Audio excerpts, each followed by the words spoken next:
Qui ne veut pas réussir dans la vie? Tout le monde veut réussir. Les besoins des uns et des autres sont relatifs. Mais combien apprennent les principes du succès? Combien sont prêts à faire tout ce qu'il faut pour réussir? J'ignore quel est l'objectif que vous vous êtes fixé. J'ignore même si vous vous êtes fixé un quelconque objectif. Mais si vous l'avez fait, alors vous connaissez les raisons pour lesquelles vous désirez ce que vous désirez. Et c'est très bien. Qu'est-ce qui vous empêche d'atteindre vos objectifs? Qu'est-ce qui vous empêche de vivre la vie de vos rêves? D'être la meilleure version de vous-même? De vivre dans la maison que vous désirez? D'avoir le boulot que vous souhaitez? La relation que vous souhaitez? D'être une aide pour vous-même et pour les autres? As-tu longtemps combattu et as-tu échoué? Combien de coups as-tu pris sur le chemin au point où tu t'es mis à douter? Douter de ton succès, douter du lendemain.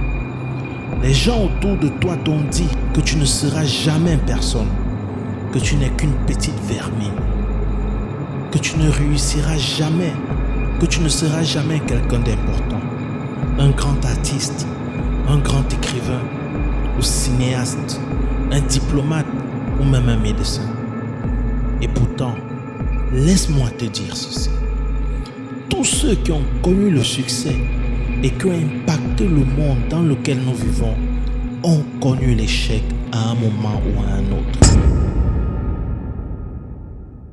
Thomas Edison a inventé son ampoule électrique après 9999 essais. Ses professeurs disaient de lui qu'il était un hyperactif trop bête pour apprendre quoi que ce soit. Lui qui est, comme on le sait, le détenteur de plus de 1000 brevets aujourd'hui. Il ne leur a pas donné raison. Steven Spielberg a été refusé à l'école de théâtre et de cinéma 3 fois avant d'avoir du succès avec Les Dents de la Mer.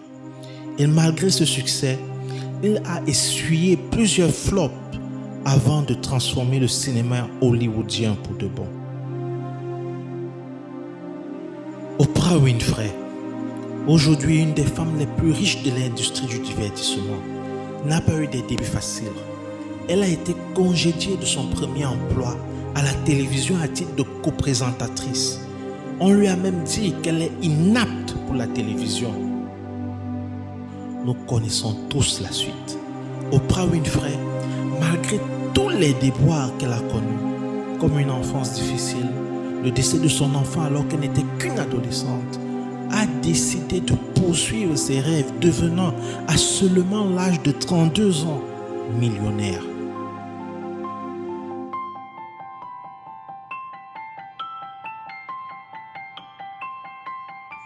Tu es donc sans excuse, car ton succès dépend de toi.